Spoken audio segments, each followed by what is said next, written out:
और आज हमारे साथ खास बातचीत करने के लिए जो महिला नेत्री मौजूद हैं, काफ़ी अरसे समय लंबे समय से करीबन 25 वर्ष से राजनीति में सक्रिय हैं, वैशाली से आती हैं, लोजपा की कद्दावर और वरिष्ठ नेत्री हैं। इनसे हम खास बातचीत कर जानने की कोशिश करेंगे कि एनडीए गठबंधन में इनकी पार्टी की लोजपा रामविलास की क्या स्थिति है। और सबसे बड़ी बात जो है, ये चिराग पासवान की काफ़ी करीबी नेत्री मानी जाती हैं। इन पे उनका एक जो है विश्वास जो है पृष्ठभूमि को लेकर, क्योंकि ग्राउंड पर ये जो है रात दिन महिलाओं हर तरह तबके के लोगों से मिलना जुलना होता है। तो मैम से हम जानने की कोशिश करेंगे कि अभी इनकी पार्टी की जो विधानसभा चुनाव सन्निकट है, कैसी स्थिति है और रात दिन ये लगी हुई हैं एज ए नेत्री। तो सबसे पहले मैम, आपका हमारे चैनल पे बहुत बहुत स्वागत है। Thank you.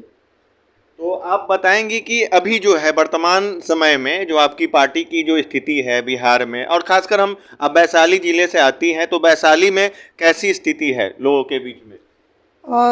जहाँ तक हमारी पार्टी की बात है, तो यहाँ के संगठन इतनी मजबूत हैं कि हमारे जितने भी संगठन के साथी हुए हैं या जितने घटक दल हैं, उनमें किसी से कम नहीं है। मेरा पार्टी सबसे अव्वल अभी वैशाली में रन कर रही है। खास के जो बिहार फर्स्ट और बिहारी फर्स्ट की जो मिशन लेके जो हम लोग चल रहे हैं, बढ़ रहे हैं, उसके तहत हम लोग महिलाओं को एकजुट कर रहे हैं, युवाओं को एकजुट कर रहे हैं। हमारा मिशन ही है कि महिलाओं की प्राथमिकता देना, और हमारे नेता का यही विज़न है कि महिलाओं की प्राथमिकता देना और युवा को प्राथमिकता देना। हर क्षेत्र में तो ऐसे हैं ही, लेकिन महिलाओं को आगे बढ़ाने की उनकी जो नीति, ये क्या बोलते हैं, उनकी नीति है, उसको हम लोग धरातल पर लाने की कोशिश कर रहे हैं। इसी के साथ आप आगे की बात पूछिए। आवाम में चर्चा भी है कि अभी तो हाजीपुर संसदीय क्षेत्र से सांसद होते हुए केंद्रीय मंत्री हैं, लेकिन आने वाले समय में जो कयास लगाई जा रही है, हो सकता है कि इस बार ना हो, क्योंकि एनडीए गठबंधन में एकमत होकर नीतीश कुमार फेस पे ही चुनाव लड़ा जा रहा है। लेकिन आने वाले समय में जो आपके पार्टी के नेता हैं, उनको जो है लोग सीएम के चेहरा के रूप में देख रहा है। इस पे आपका क्या कहना है? बिल्कुल, हम लोग कार्यकर्ता हैं और कार्यकर्ता का फ़र्ज होता है कि अपने नेता को मुख्यमंत्री के तौर पर देखना। लेकिन अभी फ़िलहाल वो हमारे नेता जो हैं, उनका साफ कहना है कि मैं अभी गठबंधन के साथ हूँ और गठबंधन की जो नीति है उसके साथ चलूँगी। मैं मुख्यमंत्री के रूप में, नीतीश कुमार के रूप में हम देख रहे हैं, और उन्हीं के साथ हम मिलके इस बार का चुनाव लड़ेंगे, उनका कहना है। लेकिन कार्यकर्ताओं में है कि जब तक चिराग पासवान जी बिहार में नेतृत्व देंगे नहीं, तब तक बिहार का चहुमुखी विकास संभव नहीं है। युवा चेहरा होना बहुत ज़रूरी है। किसी भी क्षेत्र में उसके विकास के लिए युवा चेहरा को आना बहुत ही महत्वपूर्ण रखती है। आप पढ़ी लिखी जो हैं महिला नेत्री भी हैं। जब महिला सशक्तिकरण की बात होती है हमारे देश में, तो आप किस तरह से अपने क्षेत्रीय महिला जो भी विधानसभा क्षेत्र से अगर आप आती हैं, तो वहाँ पे जो महिलाओं का दुख दर्द व्यथा है, क्योंकि आप काफ़ी समय से ग्राउंड पे है, तो मूल समस्याएं क्या है जो आप अगर आती हैं, अगर भावी प्रत्याशी के रूप में अगर आपको मौका मिलता है, तो महिलाओं के लिए आवाज़ उठा पाएंगे? सबसे पहले तो महिलाओं को शिक्षित होना बहुत ज़रूरी है, जो अभी भी उतना महिला शिक्षित नहीं है। और स्वास्थ्य की बात है, महिलाओं की रोज़गार की बात है, सेल्फ डिपेंडेंट की बात है। ये सब मामला को लेकर हम क्षेत्र में जाते हैं तो महिलाओं में देखते हैं कि उनमें उत्सुकता बहुत है, हमारी बच्चियों में उत्सुकता बहुत है, लेकिन जो अवसर होना चाहिए, जो उनको मिलना चाहिए, उतना अभी भी मिल नहीं पा रहा है देहाती क्षेत्र में। खासकर शहरी क्षेत्र में तो कुछ देखने को मिलता है, लेकिन हम लोग गांव से हैं, गांव में ये सब की कमी है, कॉलेज की कमी है, इस शिक्षा पठन पाठन में उतनी व्यवस्थित नहीं है। हमारे यहाँ टेक्निकल कोई व्यवस्था नहीं है। महिलाएं चाहती हैं, बच्चियाँ चाहती हैं कि हम टेक्निकल कोर्स करके आगे बढ़े और पुरुषों की तरह कदम से कदम मिला के चले, उसमें थोड़ा सा कमी है। जो हमारे मंत्री हमारे चिराग पासवान जी की मंशा स्पष्ट है कि हम आएंगे तो सबसे पहले महिलाओं और युवा को आगे बढ़ाने का काम करेंगे, इंडस्ट्री लगाने का काम करेंगे, ताकि हमारे युवा, हमारी महिलाएं पढ़ लिख के उस इंडस्ट्री का जिस ओहदे की होंगे उस जगह पर जाने के लिए वो उस तरह की देंगे। आप जब युवा की बात कर रही हैं और आपके जो केंद्रीय मंत्री जो हैं लोजपा रामविलास के जो नेतृत्व में जो है चिराग पासवान भी जो है एक युवा चेहरा के रूप में बिहार में उभरते हुए नेता हैं, तो जैसे कि युवाओं के लिए खासकर जब अगर आने वाले भविष्य में कुछ अच्छा पद उनको सुशोभित होती है तो आपके नेता क्या कुछ कर पाएंगे? जैसे अभी तो उनको खाद्य मंत्रालय मिला हुआ है, उसके तहत आप देखे हैं कि भूमि का चयन हुआ है शहदेई प्रखंड के अंतर्गत, और वहाँ पे आपको सारे पदाधिकारी भी गए हैं, खुद मंत्री जी गए हैं।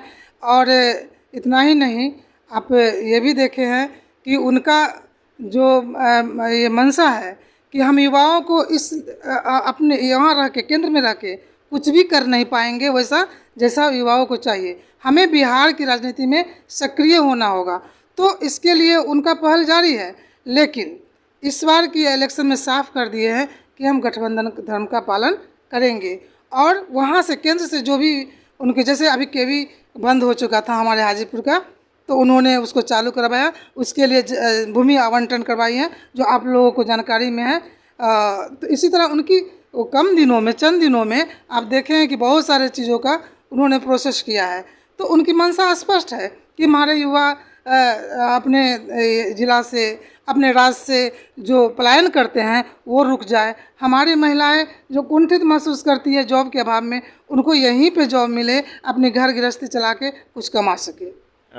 जो भी सीट 243 में से जो लोजपा को, और ख़ासकर जब हम वैशाली जिले की बात करते हैं, 8 विधानसभा क्षेत्र में से अगर लोजपा को 2-3 जो भी सीटें अगर मिलती हैं तो उस पर आपका क्या लगता है? चूँकि आप वरिष्ठ नेत्री भी हैं, तो जो सीट जो गेन का जो रहेगा वो सफल का वो मतलब कितना रहेगा? हम तो कहेंगे कि 8 सीट पर लड़ेंगे, लेकिन ऐसा नहीं है। गठबंधन धर्म के अनुसार हमें जो मिलेगा, ऐसे लगता है कि 2-3 सीट पर हम हमारे नेता लड़वाएंगे। उसमें महिलाओं का भी भागीदारी होगी। जैसे आप देखे हैं कि लोकसभा में मात्र 5 सीट मिला था हमारे नेता को, उसमें 2 महिलाओं के आप देखे हैं कि जो महिलाओं की जो थी कोटा था उसको फुलफिल किए।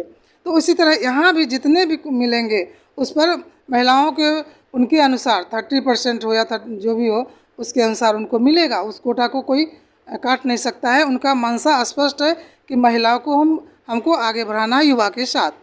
आपके नेता पढ़े लिखे युवा, तेज तर्रार और केंद्रीय मंत्री भी हैं, और उन्हें राजनीति विरासत में भी मिली है, चूँकि पिता कद्दावर नेता भी रहे, उनको कौन नहीं जानता है। लेकिन हम जानने की ये कोशिश करेंगे कि आप काफ़ी वर्षों से लगी हुई हैं, लोजपा को आपने सींचने का काम किया है रामविलास जी के समय से ही जो हैं आप। तो अगर मौका मिलता है तो आप किस तरह से इस मौका को जो है एक पार्टी विशेष के लिए और आम जन के लिए कुछ अच्छा करने की कोशिश कर पाएंगे? अगर मुझे मौका मिलेगी तो सर्वप्रथम मेरा जो है लालगंज से मेरा ये दावेदारी रहेगा। और लालगंज आज भी हम देख रहे हैं कि वहाँ कोई अच्छे कॉलेज नहीं है, वैसा कोई इसको संस्था नहीं है, वैसा कोई हेल्थ नहीं है, हेल्थ सेंटर नहीं है, नहीं महिलाओं के लिए कोई उद्योग है। तो सबसे पहले तो कुटीर उद्योग का वहाँ हम महिलाओं के लगवाएंगे।